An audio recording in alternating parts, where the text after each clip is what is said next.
ये विधानसभा भी बेहद खास है अपने नाम की तरह, चनपटिया विधानसभा, जिस पर फिलहाल तो बीजेपी का कब्जा है। पश्चिमी चंपारण की ये सीट है। अब इस सीट की खासियत क्या रही है, इस सीट का मिजाज क्या रहा है, इसे टटोलने की हम कोशिश करेंगे। रंजन जी, अगर चनपटिया को आप स्कैन करते हैं तो चनपटिया में स्कैन करने के बाद क्या नजर आता है? देखिए, जब आप चनपटिया विधानसभा क्षेत्र को स्कैन कीजिएगा, चनपटिया विधानसभा क्षेत्र जो है पश्चिम चंपारण लोकसभा क्षेत्र के अंतर्गत आता है और जिला भी पश्चिम चंपारण ही है। ये सीट कभी कांग्रेस का गढ़ हुआ करती थी, लेकिन अब ये बीजेपी का जो है अभेद्य किला बना हुआ है और लगातार बीजेपी को यहां से जीत मिल रही है। चनपटिया विधानसभा में जो पहला चुनाव हुआ था 1957 में हुआ था। 1957 से 1972 तक का जो कालखंड था, वहां आप देखेंगे कि जो 5 चुनाव हुए उसमें कांग्रेस को 4 में जीत मिली और एक बार 1969 में संयुक्त सोशलिस्ट पार्टी ने यहां से जीत हासिल की। तो कांग्रेस का पूरा यहां पर दबदबा जो था वो दिखा, लेकिन इसके बाद जो है ये आखिरी हो गया, उसकी जीत पर फुल स्टॉप लग गया 1972 में ही। अब जब 1977 आया, जनता लहर आई, तो उसके बाद से कांग्रेस यहां पर कभी जीत हासिल नहीं कर सका। 1977 में जनता पार्टी चुनाव जीती, लेकिन फिर यहां पर एक बदलाव दिखता है 1980 से 1995 के बीच। इस दौरान जो है कुल 4 चुनाव होते हैं, लेकिन कांग्रेस के बाद ये सीपीआई का गढ़ जो है वो बनता दिखा और इन 4 चुनावों में 3 चुनाव जो है वो सीपीआई जीतने में कामयाब रहा।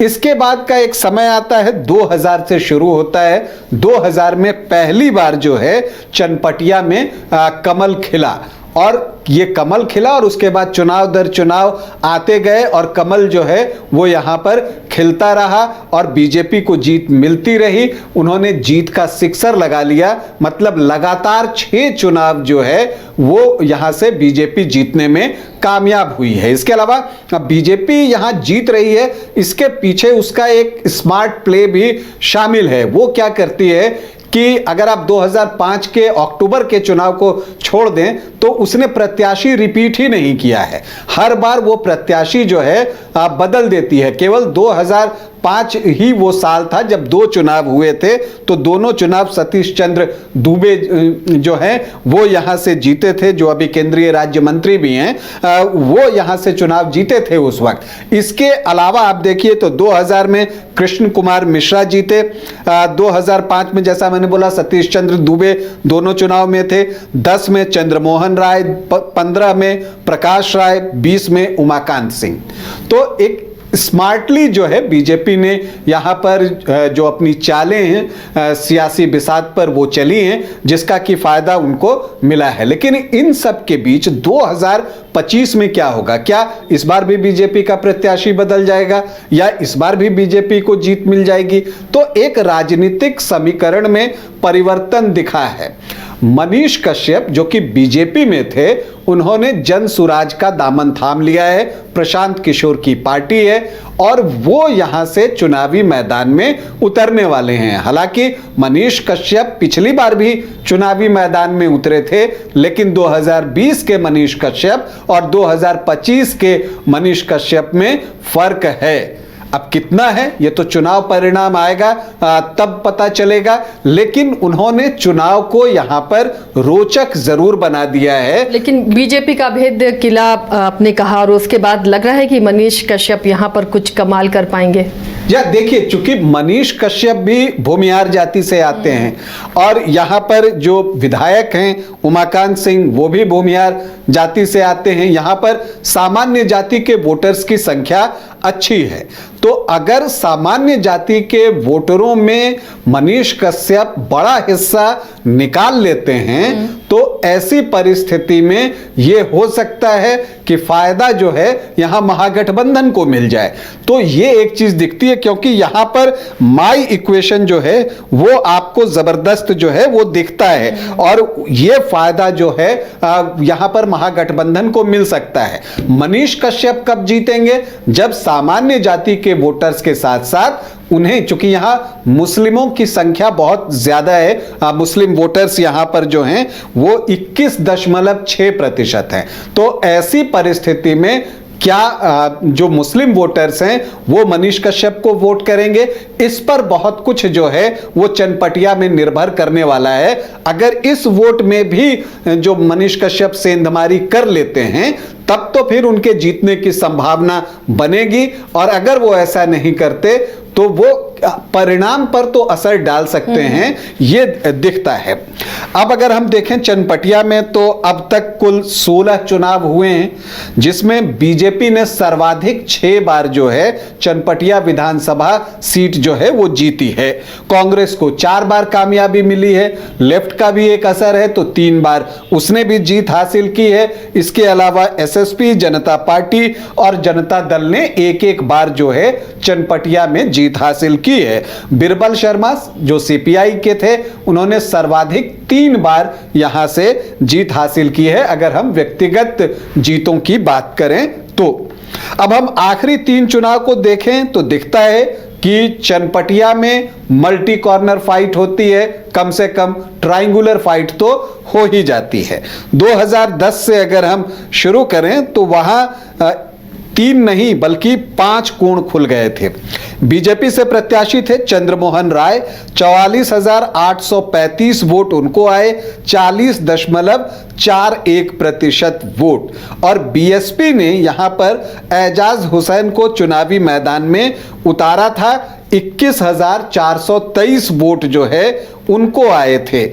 तीसरे स्थान पर कांग्रेस के त्रिभुवन प्रसाद शर्मा थे, जिनको 9,131 मतलब 8.23% वोट आए थे।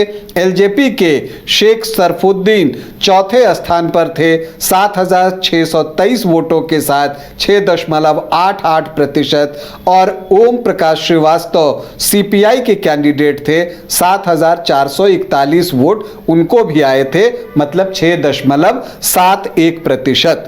तो ये जो 5 कोणों में मुकाबला हुआ उसमें चंद्रमोहन राय जो हैं वो लगभग 40.5% वोट लाकर 23,412 वोटों से चुनाव जीतने में सफल रहे। फिर 2015 आता है, महागठबंधन जो है अपनी शक्ल अख्तियार कर चुका था, जेडीयू, आरजेडी, कांग्रेस साथ में थी। ये सीट जो है जेडीयू को गई और उन्होंने जो है एनएन शाही को चुनावी मैदान में उतारा। सामने थे प्रकाश राय बीजेपी के कैंडिडेट, और पिछले जो प्रत्याशी थे चंद्रमोहन राय, उनकी जगह प्रकाश राय को टिकट मिला और सीपीआई से ओम प्रकाश क्रांति थे। प्रकाश राय को आए 61,304 वोट मतलब 39.04% वोट। एनएन शाही जो जेडीयू के प्रत्याशी थे उनको आए 60,840 वोट मतलब 38.74% वोट। और ओम प्रकाश क्रांति जो सीपीआई से थे उनको आए 10,136 वोट मतलब 6.45% वोट। तो एक ट्रायंगुलर फाइट यहां पर, लेकिन जो हार जीत का मार्जिन रहा वो कुछ 100 वोटों का रहा। सिर्फ 464 वोट से प्रकाश राय चुनाव जीतने में सफल रहे, जबकि सामने मजबूत गठबंधन था जेडीयू, कांग्रेस और आरजेडी का, और एनएन शाही बड़े नेता हैं। फिर 2020 आता है, फिर से प्रत्याशी बदले जाते हैं बीजेपी की तरफ से। हालांकि उस समय प्रकाश राय को कोरोना भी हुआ था, तो कई लोग ये कहते हैं कि चूंकि उनका स्वास्थ्य वैसा नहीं था इसलिए टिकट जो है वो बदलकर उमाकांत सिंह को दिया गया। लेकिन वो एक नए प्रत्याशी थे, 2020 में वो उतरते हैं।